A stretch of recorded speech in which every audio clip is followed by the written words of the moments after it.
How are you doing? How is everybody doing today? Give me a second. Let me get my earpiece in.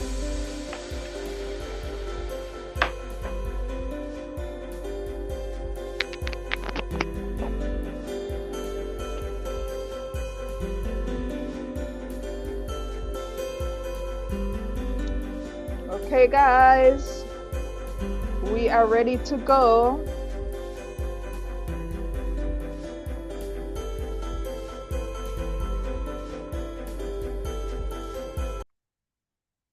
So, welcome everyone to our live webinar today. I am your host, Venice Irving. I'm glad that you are here with me today. We're going to be talking a lot about what's been going on with Happy Teachers, what's been going on with my life here in the UK, and also jobs. We're going to talk about jobs. So I've made my notes. I have more notes to make, but didn't have the time. So, how are you doing today? If you're feeling great, if you're feeling wonderful, just put your name in the chat or in the comment section. I'm glad that you are alive and well, and Happy New Year. I know it's delayed, but Happy New Year to you. We are so happy to be alive to see 2023. And my wish for you is that you will continue to grow from strength to strength, that all your wishes will come true, and that your goals will be realized in this year. All right. So let me first ask you to like and share and subscribe. If you're on the YouTube channel, subscribe. If you're not on my YouTube channel, you can find my YouTube channel. Just go to YouTube and type in my name, Venice Irving, and then you'll see my YouTube channel. All right. And not only are you gonna like and subscribe, but you're also gonna watch the videos that are already on the channel. I actually put up some vlogs, and these are just short videos of my life here in the UK. So if you're interested, you can always watch. All right.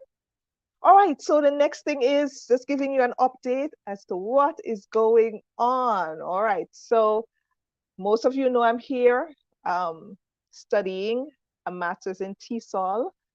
I will be finished by the end of the year, which is great. So far, so good. The work has been challenging, but I am getting through it. All right. I have not been on Facebook because I have been blocked from Facebook, and this is probably my third time being blocked from Facebook. Why I'm blocked, I have no idea. I guess it's the algorithm, but I'm not sure. I'm not sure. I decided to take a break, nevertheless, because I'm studying. I said, you know what? Maybe I should give social media a break because they're blocking me for no reason at all. So I'm giving social media a break. So I'm not on as much as I used to be. I am uploading videos on YouTube, and I am on Instagram. So that's it. You can find me on YouTube or on Instagram for now, but you won't be able to find me on Facebook. Nevertheless, if you have any questions, if you want to ask me anything, you know, my email address is hellohappyteachers@gmail.com. And you can also send me a DM, like a direct message on Instagram. Just go to Instagram and Google my name. It is Venice. Well, it's ven.east_irv.ing. Just go into Instagram and search for Venice Irving and you'll find it. But my business email is hellohappyteachers@gmail.com. All right. All right. So because of the problems I've been having with Facebook, and I have not been able to go into the group and do the posts that I would like to do, I am thinking of moving the community to another platform. I'm thinking of moving it to LinkedIn. So between now and the end of the year, we will probably start migrating. I will give you enough time, of course, and you have a choice whether you want to join us on LinkedIn or not. But eventually, I would like to close down Facebook because it's just not working out for me at all. And actually, quite a few of you have told me that you're no longer on Facebook either. So Facebook is really losing its appeal. So I think LinkedIn is where we need to be for the future. So you'll hear more about that with our migration, and you'll get a chance to have a choice whether or not you want to come with us or you want to stay. If you do stay with Facebook, the Facebook group, we will eventually close that group. It's gonna be up for maybe the next year or so, but eventually it will be closed. So just bear that in mind, all right?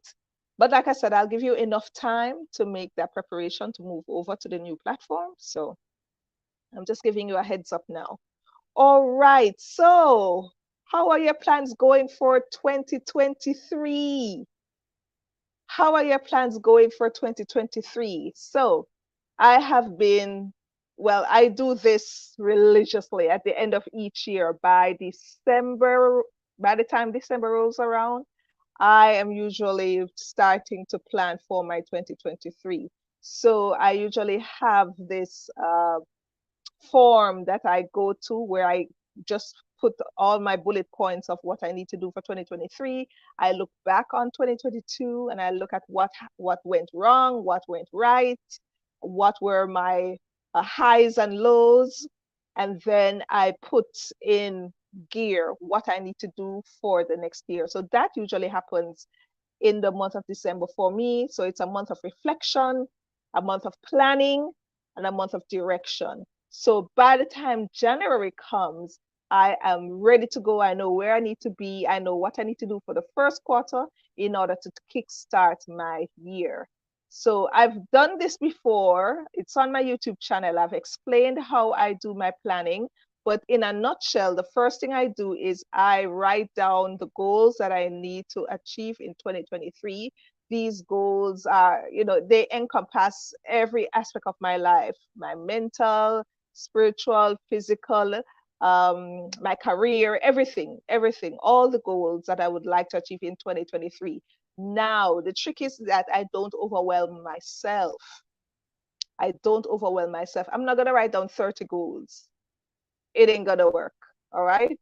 I have a family and I have things to do. So my time is limited to, for me to do all of these goals or achieve all of these goals. So because I have limited time, I make sure that I have just a few major goals that I want to achieve for 2023. And then I carve out time for those goals. So those goals are placed in quarterly segments. So for the first quarter of the year, I usually have about two main major goals that I want to achieve. Right? It's either one or two, maybe three if I can, but I don't want to overload myself.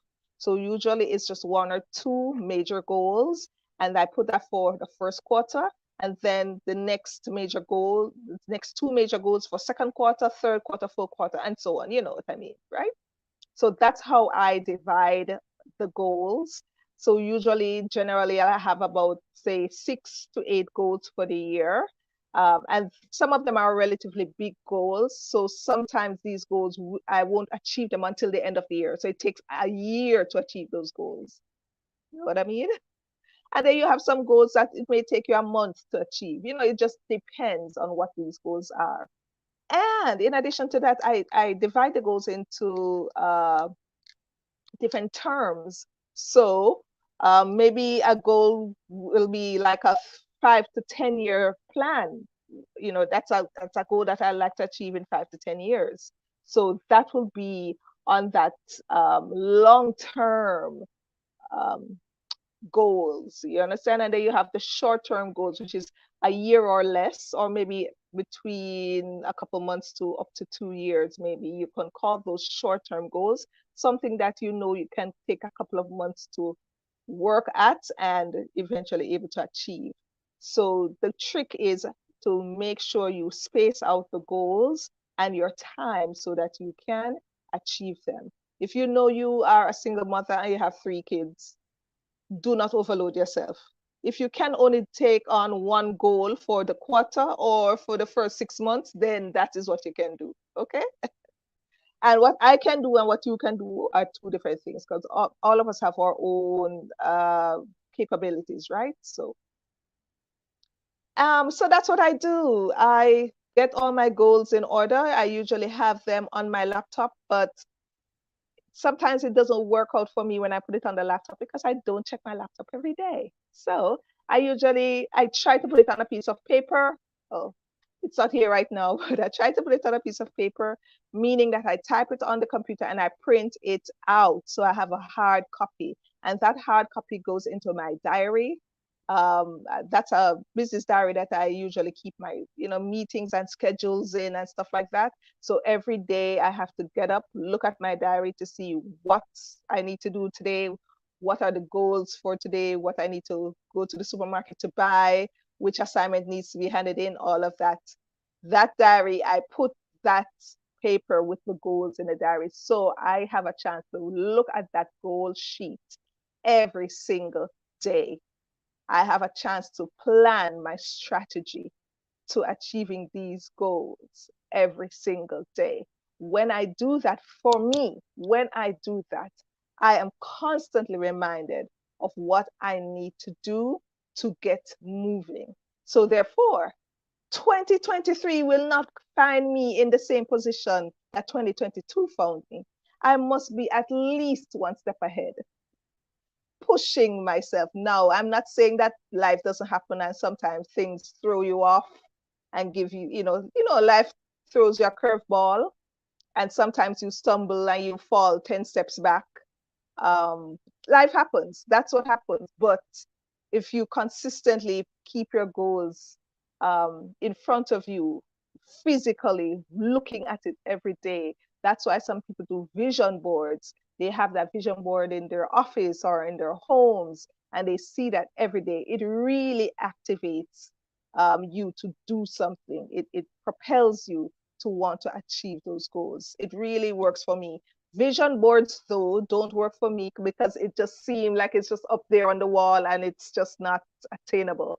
But when I have a paper in my hand and I can make notes on it, I can put a check on it when I've completed those goals, then that's what I like. Okay. And like I said, by the end of the year, I do a review and evaluation. I check off things that I have achieved. And then for those things that I have not achieved, I roll it over into the new year. I also do an evaluation. Maybe the goals at the beginning of the year that I wanted to achieve, by the end of the year, I feel, it's not that important. I don't really want to achieve it. Sure. So sometimes I cross things off just for the sake of it, or just because I just don't want it, my direction has shifted since the beginning of the year. So I leave room for growth. I leave room for improvement. So I don't need to stick with the goals all throughout the year. I can change it. I can shift it. I can modify and adapt it the way I would like. All right. And then another important point about making plans for 2023 is that I always put, beside the goals that I write down, I always put the deadline. Like, when would I like to see this come to fruition? I usually put out the month and the year. So an example would be if I want to complete assignments. Of course, I need to complete the assignments by the end of the month. So I put end of month January 2023. Just a simple example like that. Another bigger goal may take me the entire year. So maybe I could write at the end of December 2023, I would like to have achieved this particular goal. So it just depends. Put the month and put the year when you'd like to achieve those goals. All right.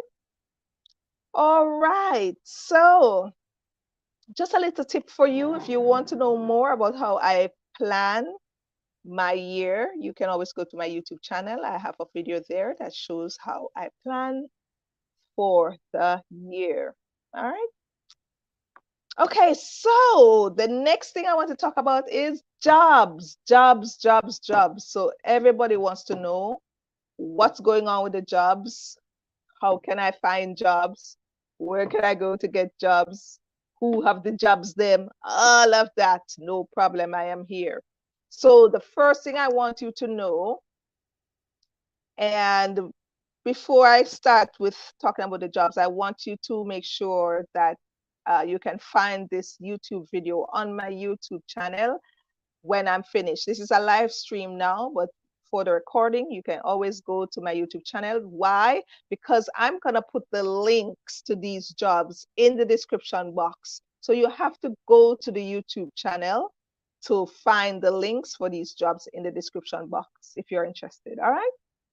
All right, so let's get going. So the first thing I want to let you know is that the UK has opened its doors to getting more and more teachers for 2023. Yes, the UK has opened its doors for getting more teachers for 2023. Now, the UK has always wanted teachers and nurses and doctors and civil servants, but this time around, they are really going through a lot government-wise. They're really in the entire England really is in recession, believe it or not. And because of that, there are lots of people that are striking. We hear of nurses striking, ambulance drivers striking, or teachers who are striking. I mean, up to last semester, I remember being on campus and no teacher was on campus because they were striking. I mean, people want better pay, people want better job conditions, work conditions, and all of that. So, because of the whole heap of strike, and I guess people are leaving their teaching jobs at a fast rate. The UK has opened this new batch. Well, they've opened the door for this new batch of teachers to come in without assessment. So that is the magic phrase, without assessment. So that means you can come to the UK, get your visa, of course, but without any additional assessments that you may need. Now, you do need a certificate, and you, of course, would need at least a degree. But otherwise, you're good to go, especially if you are a practicing teacher. All right. So let me go through here. It's on the website, the Department of Education website in the UK. And it says, teach in England if you are qualified outside of the UK. So as long as you're qualified and you're a practicing teacher in your home country, you can get a job in the UK. All right, so it says to teach in England, you will need one, the correct visa or this correct status. So of course you'll need a teaching visa. There's a particular visa that you may need, but that should be fine as long as you're qualified. So you're going to need also teaching skills and experience that you can demonstrate to your employer. So ideally, you'll need at least more than a year's experience, I would say, but to get the real good jobs, 2, 3, up to 5 years experience would suffice. All right. In addition to that, you need to pass a background check. Of course, you know, once you're going abroad to get a job, you have to do a criminal check. So as long as you've passed that background check, then you're good to go. Now, for a visa, the visa that you may need would be a visa that gives you a job offer, allowing you to apply for a skilled worker visa. All right, so that's the application that you need to do to get the visa, a skilled worker visa. All right. Okay, let me see. What can also be helpful to you is if you have a teaching qualification. Like I just said, if you have a first degree, great. But if you have a teaching qualification in addition to that first degree, excellent. You get your thumbs up to go. Also, in addition to that, there is something called a qualified teacher status. That is almost like a teaching qualification that they have here in the UK. So that is something that they ask you to get also. You can teach without it. However, you won't be paid at the the rate that you would like to be paid. Yeah, you'll be paid much less than somebody that has that qualification. All right. And I hear that you can get your qualified teacher status outside of the UK. That's what I'm hearing, but you can do more checks on that. Now, the qualified teacher status, which is QTS, is the professional status teachers in England gain at the end of their teacher training. So just like when we go to, what do you call it, Michael Shorter Teachers College, and you do your teacher training, at the end of the day, you are deemed a trained teacher. So likewise, here in the UK, they give you the QTS to deem you a trained teacher. So teachers who qualify outside of the UK can work in English schools for up to 4 years without the QTS. So you can work up to 4 years without it. However, obtaining the QTS will make it easier for you to find work and develop your career as a teacher. Not only that, it will pay you more, okay? So once you have your QTS, you'll get more money in your pocket. So bear that in mind, all right? All right, and I'm gonna, like I said, once you come to YouTube channel, I'll put the links there for you to find out how you can apply for the QTS outside of the UK and what you need to do to get your visas and so forth. All right, let me see if there's anything else. Okay, so it says to apply for a skilled worker visa, you will first need to search for a teaching job in England. So the first thing you need to do is to find a job. And let me tell you, the amount of recruiters and agencies that are out here, people, the amount of agencies out here, enough like sun. You know, I'm on the campus here at the University of Manchester, and I was walking last semester because they have job fairs every now and again and career fairs for students here. And I went to one of those job fairs just to look. And Jamaicans go fast, so me can go fast to see who are getting jobs and stuff. And I saw quite a few teaching agencies looking for teachers. And you know what? I walked away with 2 of those jobs from that job fair, even though I wasn't looking for a job. They are so desperate to get people, not only teachers, I had somebody offer me a job to be a fashion merchandiser. Now look at me now, people. What am I doing in the fashion world? Even though I love fashion myself, but I have no experience and no qualifications. But they are so desperate to get the skilled workers that they were just offering jobs and encouraging you to apply and come for interviews and stuff like that. There's a shortage of workers out here. And when you come and you land, let me tell you, it's like you're ready to fly. Why? Because the opportunities are there. As long as you want to work, as long as you can work, you will work. Work is here, the jobs are here. All right? The trick is to get a good paying job, right? Because like anywhere else, you have high paying jobs and low paying jobs. But jobs are here, people. Jobs are here. All right? So the first thing you need to do if you're looking for the skilled worker visa is to find a teaching job in England. And there's a teaching vacancy website that I'm going to put in the description box. So remember to check the video on my YouTube channel later. I'm going to put it in the description box for you. You can search for available teaching roles, not only in Jamaica, but within the UK. All right. All right. So if you see a job that you like and you apply, then if you want to, you can contact the school to make sure it is a home office licensed sponsor. You need a home office licensed sponsor in order for you to get your visa. If the school is a sponsor, then you can apply. It can help you apply for the visa. So you can apply for the job and then the school will help you to apply for your visa. The school can also become sponsors to employ you. This is very good information, So I hope you're jotting this down. You'll be able to apply for skilled worker visa if you have a job offer from the school that is a licensed home office sponsor. You can speak, write, read, and understand English. That's okay for us.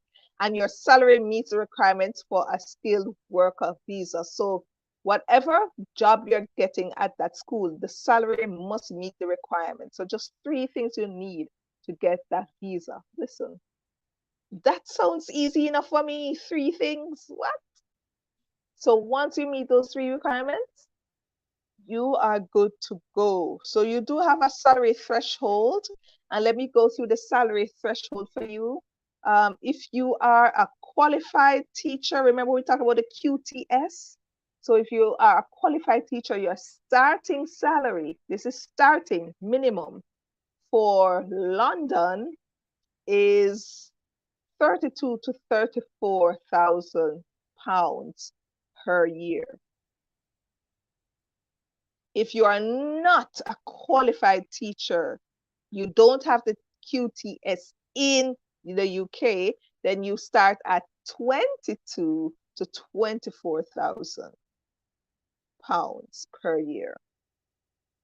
Do you see that difference? That's a 10,000 pound difference. See that? All right.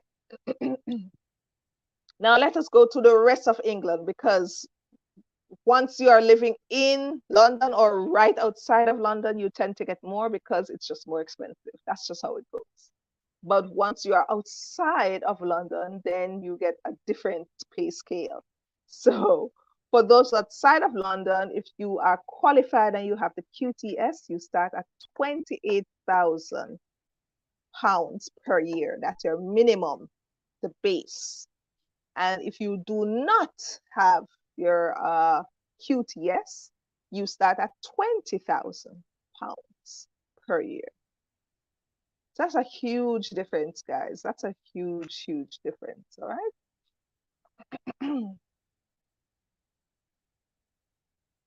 Okay, so it says also that you can work part-time as a teacher, but your salary must still meet that threshold for the skilled worker visa. So the salary is very important because that's one of the requirements to meet for the visa. Okay, hold on. Okay, so there are other ways you can work in the UK without the skilled worker visa. So if you don't want to come up as a skilled worker visa, you can come up as a student. So you can come up and study, and then right after your study, you go and get a graduate visa. And this is, it says if you are already an international student in the UK, you can apply for a graduate visa on successful completion of your degree, and then you can be sponsored by a Home Office licensed student sponsor over the course of your studies. Okay. The graduate visa will allow you to work or look for work in the UK for up to 2 years after you've graduated. All right. And you don't need a sponsor for that. So once you've studied here and then you're looking for a job, you don't need a sponsor if you're looking for a job. You can, however, switch from a graduate visa to a skilled worker visa later on, if you so desire, without having to leave the UK, if you meet the requirements for the new visa. And you know, we just went through what the skilled worker visa entails, right? There's another visa called the High Potential Individual Visa. And this is a visa for high potential people. You must have a bachelor's degree, master's degree, or a PhD from a university listed on the Global Universities list. And there's a list on the website that you can go through. If you've been awarded your qualification no more than 5 years before you apply, so can't be more than 5 years. And you should, of course, have great English language skills up to B1 intermediate level, have personal funds of up to £1,270. That should be in your bank. And of course, you should pass a security and criminality check. So if you get this high potential individual visa, you don't need an offer of a teaching job to apply. You just need to be able to stay in the UK for up to 2 years with your bachelor's or master's degree, or If you have a PhD, up to 3 years. All right. And the last visa that we're going to talk about is the Youth Mobility Scheme visa. This is for young people. So if you have a nephew, a niece, a son, a daughter, and they're looking to go abroad, you can introduce them to this visa. So it allows young people from certain countries to come to the UK each year to study or work without a sponsoring educational institution or sponsoring employer. So they must come from certain countries, and the list is on the website. So I'm not sure if Jamaica is one of those countries. A youth mobility scheme lasts up to 2 years. You may be able to switch from the mobility scheme visa to another visa, for example, the skilled working visa, without having to leave the UK once you've met the requirements. Okay. And then you have other visas like family visa, UK ancestry visa, British national visa, stuff like that. So yes, very interesting indeed. Very interesting. So that's just an overview of the new policies that the UK have put out for teachers. So the jobs are flying, the jobs are here. What I hear from a friend of mine is that some persons in Britain, the native Britons that are here, don't really want to work certain jobs. They want the top level, high paying jobs. And so the jobs that are middle level, like teaching jobs and nursing jobs, then nobody's taking those. So they have to go outside of the country to get people in. So they are looking for people now more than ever. Dust off your resume and get going, guys. Get going. If you want to apply for a job, now is the time. January is the time when they open applications for September. So if you're looking for a job for September and you need to now is the time to start looking and applying. Okay, so get to going. I am going to put a link to my university, the University of Manchester, because they opened a job listing. And let me tell you, honey, the amount of vacancies these people have. And there's so many university lecturers and university professors in Jamaica who would love to get a job at the University of Manchester, it's like an Ivy League university in the UK, right? So it's a top level university. It's a great way to earn money and come to the UK and enjoy the culture and to live and work and study and enjoy, make your family come over and, do well. So why not? So make sure you come back to this video on YouTube, where I'll put all the links that you may need to get teaching jobs in the UK. So start applying, guys. Start applying. Now more than ever, they need people. All right. I also wanted to mention there is also another way in which you can go abroad. There are teaching vacancies in the UK, not only in England. I mentioned that before. So there are teaching jobs in Ireland and in Wales. I think it's South Wales, if I'm not mistaken.